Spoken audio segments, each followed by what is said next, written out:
زیادہ گہرائی دی جائے گی۔ عفت اور غیرت کا معجزہ، جب مکافات عمل نے پردہ رکھا۔ یہ قصہ ایک ایسے شخص کا ہے جس کی زندگی پارسائی اور پاک دامنی کا جیتا جاگتا ثبوت تھی۔ اس نے اپنی تمام عمر ایمان کی مضبوطی کے ساتھ گزاری۔ اس کا اصول تھا کہ اپنی نگاہ کو اللہ کے خوف کے حصار میں رکھنا، یہاں تک کہ اس نے کبھی بھی کسی غیر عورت کی طرف شہوت کی نظر سے نہیں دیکھا تھا۔ اس کا دل، اس کی آنکھ، سب اللہ کی امانت تھے۔ تقدیر کا سخت امتحان اور فاقوں کی آگ۔ مگر تقدیر نے اسے ایک سخت امتحان سے دوچار کیا۔ وہ شدید بیمار ہو گیا اور بیماری نے اس کی جمع پونجی ختم کر دی۔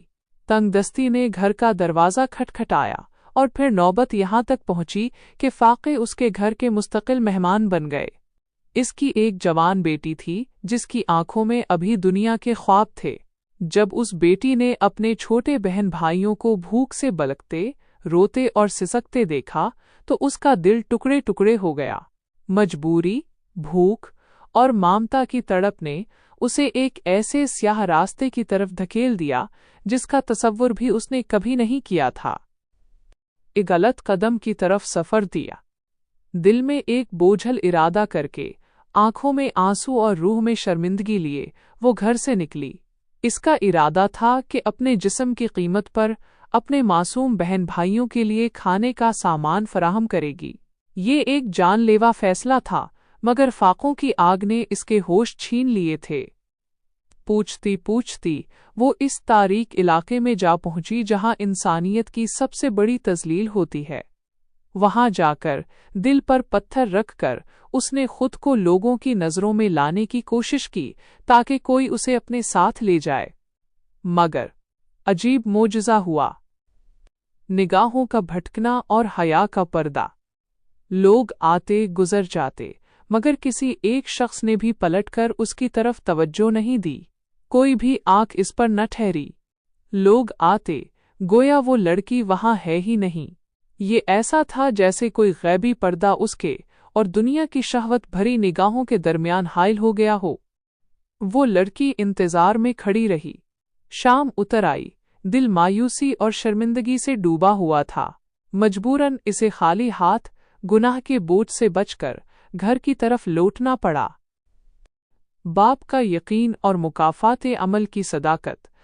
جب وہ تھکی ہاری، ٹوٹے دل کے ساتھ گھر پہنچی تو باپ نے اسے بے چینی سے انتظار کرتے پایا۔ پریشانی میں ڈوبے باپ نے پوچھا، بیٹی تم کہاں چلی گئی تھی؟ بیٹی پھوٹ پھوٹ کر رو دی، باپ کے قدموں پر گر گئی اور سسکیاں بھرتے ہوئے سارا ماجرا بیان کیا۔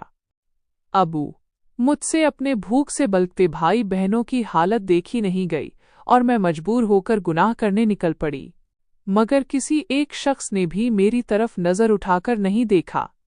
سارا ماجرا سن کر باپ کے چہرے پر آنسوؤں کے ساتھ اطمینان اور یقین کا ایک نور پھیل گیا۔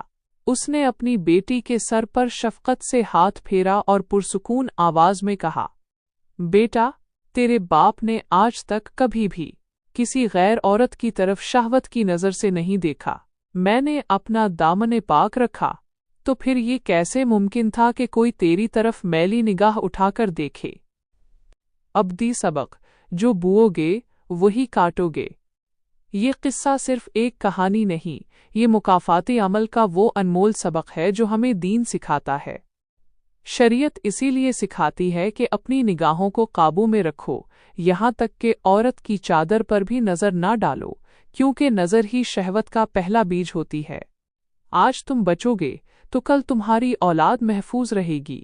تمہاری پارسائی، تمہاری نظر کی حفاظت کل تمہارے گھر کی بیٹیوں کے لیے حفاظتی ڈھال بن جائے گی۔ یہ دنیا مکافات عمل ہے، جو بوؤ گے وہی کاٹو گے۔ آخری درخواست، اگر اس سچے قصے نے آپ کے دل کو ہلایا ہو یا آپ کے ایمان کو تقویت دی ہو تو ایک ریئیکٹ، لائک لو یا آپ کے احساس کے مطابق کوئی بھی ایموشن ضرور دیں۔ آپ کا ایک ریئیکٹ اس اہم اخلاقی پیغام کو زیادہ لوگوں تک پہنچانے میں مددگار ہو سکتا ہے۔